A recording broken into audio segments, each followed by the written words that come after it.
حیدرآباد کے قدیم شہر میں کالا پتھر پولیس کی جانب سے کمیونٹی پولیسنگ کے تحت ایک انوکھی اور مثبت پہل کی گئی ہے، جس کا مقصد جرائم کی دنیا سے وابستہ افراد کو اصلاح کی طرف راغب کرنا ہے۔ اس خصوصی مہم کے دوران پولیس نے علاقے کے درج فہرست جرائم پیشہ افراد یعنی راؤڈی شیٹرز کے درمیان روزمرہ کی ضروری اشیاء اور راشن تقسیم کیا۔ اس اقدام کا بنیادی مقصد ان افراد کی مالی مدد کرنا ہے جو معاشی طور پر انتہائی خستہ حالی کا شکار ہیں اور جن کے خاندانوں کو گزر بسر میں مشکلات درپیش ہیں۔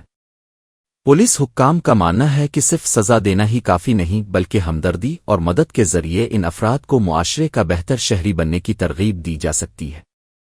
اس تقریب کے دوران پولیس افسران نے ان افراد سے بات چیت کی اور انہیں جرائم کا راستہ چھوڑ کر باعزت زندگی گزارنے کا مشورہ دیا۔ یہ قدم اس لیے بھی اہم ہے تاکہ مالی مجبوریوں کی وجہ سے یہ لوگ دوبارہ غلط کاموں کی طرف مائل نہ ہوں۔ مقامی سماجی حلقوں نے پولیس کے اس رویے کی تعریف کی ہے اور اسے پولیس اور عوام کے درمیان اعتماد سازی کا ایک بہترین ذریعہ قرار دیا ہے۔